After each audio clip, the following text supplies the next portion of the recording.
Imagine being accused of a heinous crime you didn't commit, spending years behind bars, only to later find out the real culprit had been walking free all along.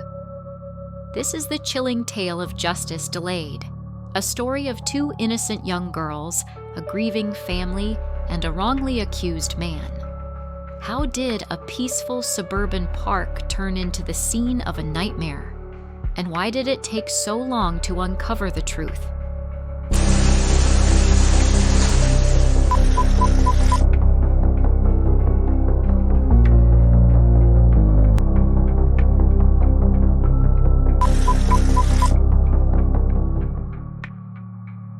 Today's story takes us back to Zion, Illinois in 2005 to unravel a harrowing case that shook a small town to its core.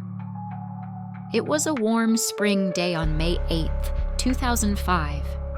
The sun shone brightly, and the small town of Zion, Illinois was alive with children playing in parks and riding bikes through quiet streets. Among them were two inseparable best friends, 8-year-old Laura Hobbs and 9-year-old Crystal Tobias. The girls, full of life and laughter, set off on their bikes to Beulah Park, just a short ride from their homes. Hours passed, and the girls didn't return home. Their parents grew increasingly anxious as the minutes dragged on. Initially, they thought the girls might have lost track of time, but when the sun dipped below the horizon and darkness fell, worry turned into full-blown panic. A frantic search began. Family members, neighbors, and local police worked tirelessly, combing through the park, wooded areas, and nearby neighborhoods. Flashlights flickered against tree trunks, voices called out into the night, and every shadow was investigated. But as the night deepened, their worst fears began to solidify. Something terrible had happened. In the early morning hours of May 9th, Laura's father, Jerry Hobbs, and her grandfather, driven by a mix of desperation and hope, ventured into Beulah Park once more. Armed with flashlights that pierced through the dark and their unwavering determination, they scoured the area for any trace of the girls. The stillness of the night was shattered when they stumbled upon a harrowing scene that would haunt them forever. Amidst the dense trees and underbrush, they found the lifeless bodies of Laura and Crystal. The brutality of the crime was evident. Laura had been stabbed 20 times, and Crystal 11, their small frames bearing the marks of an unthinkable rage. The heartbreaking discovery not only shattered their families, but plunged the entire community into mourning, their once tranquil park forever marked by the darkness of that night. The town was rocked to its core. 2 young lives full of promise had been snuffed out in the most horrifying way imaginable. The peaceful suburban community turned into a hub of fear and suspicion overnight. Everyone wanted to know, who could have done this? The first investigation, the police worked tirelessly, scouring the park and interviewing witnesses, but their investigation soon zeroed in on a familiar figure, Jerry Hobbs, Laura's own father. Jerry's troubled past included a history of domestic altercations and a criminal record, making him an easy target in the eyes of law enforcement. Jerry's past painted a picture of a man with deep-seated anger issues. He had been arrested multiple times, with charges ranging from assault to resisting arrest. At one point, a domestic dispute led to a physical altercation with Laura's mother, which further strained their already tumultuous relationship. In another incident, Jerry had been involved in a bar fight that ended with him being charged with aggravated assault. His criminal record, though unrelated to the heinous crime at hand, made him appear guilty in the eyes of the police and the public. To the investigators, Jerry fit the profile of someone who could snap under pressure, despite the lack of concrete evidence linking him to the murders. Facing hours of grueling, high-pressure interrogation, Jerry eventually broke down and confessed to the murders. For investigators, this confession seemed like the final piece of the puzzle, wrapping the case up neatly. But behind the scenes, cracks in the narrative were already forming. Jerry's confession, extracted after over 20 hours of relentless questioning, lacked specific details that aligned with the crime scene. Furthermore, neighbors and family members voiced concerns, insisting Jerry loved his daughter and had been coerced into admitting guilt. Despite these red flags, the justice system charged forward. Jerry Hobbs was swiftly arrested and publicly labeled as the killer. While the authorities felt the case was closed, a nagging question persisted in the minds of those closest to him. Could Jerry really have done this? Jerry's confession immediately raised eyebrows and ignited debates.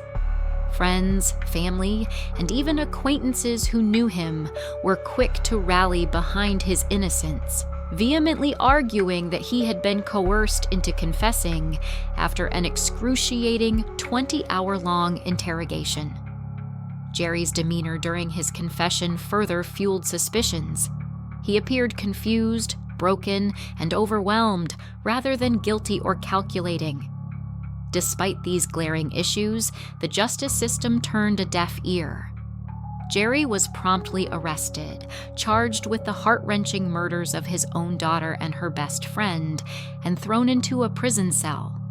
For 5 agonizing years, he languished behind bars, burdened with the label of a monster, while his family's pleas for justice fell on deaf ears. But something didn't add up. In 2008, a breakthrough came. DNA evidence found on Laura's body was tested, and the results were shocking.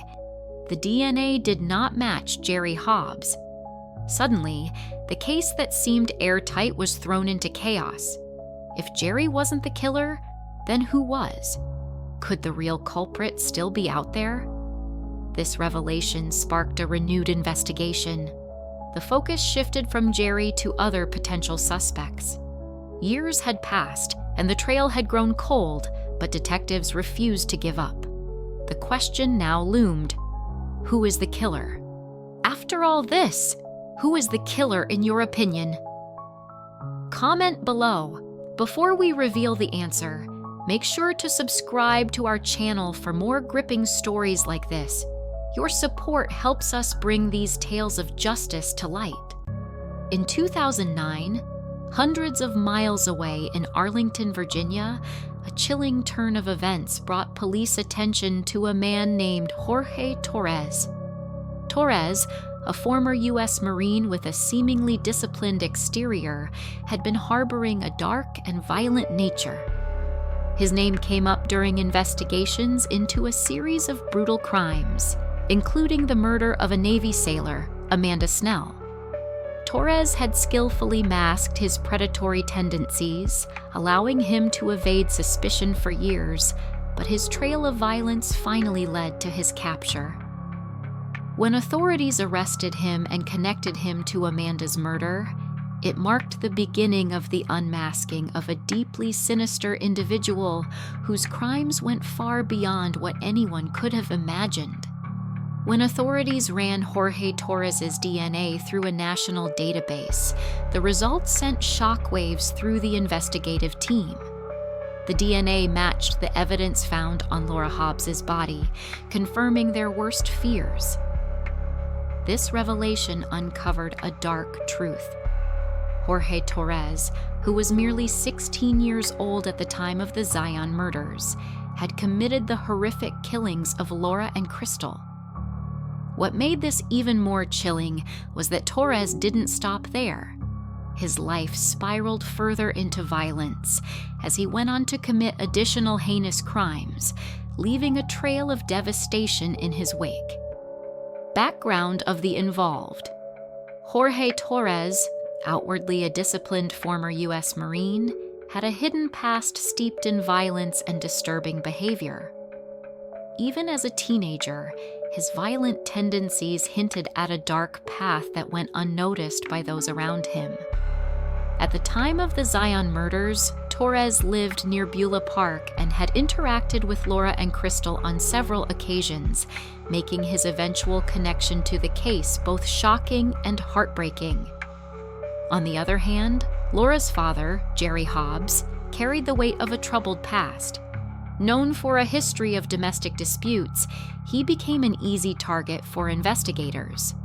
Despite a glaring lack of concrete evidence, his prior record painted him as a convenient suspect.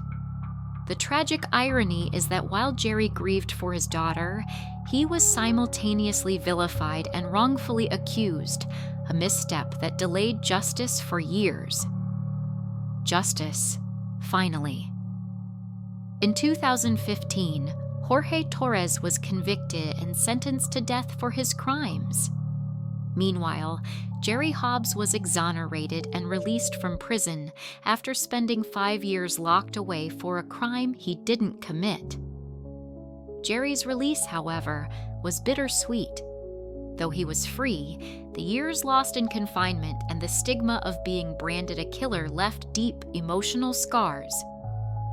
Hobbs sued law enforcement for his wrongful conviction and eventually received a settlement, though no amount of money could truly compensate for what he endured. As for Torres, his death sentence marked a rare moment of justice for the families of Laura and Crystal. The court proceedings revealed chilling details about his violent tendencies and lack of remorse. For Laura and Crystal's families, the verdict brought a sense of closure, but the pain of their loss could never fully be healed. This case raises so many questions about our justice system. Could Jerry's wrongful imprisonment have been avoided? How did the real killer evade capture for so long? And what can be done to prevent such tragedies in the future? Let us know your thoughts in the comments below.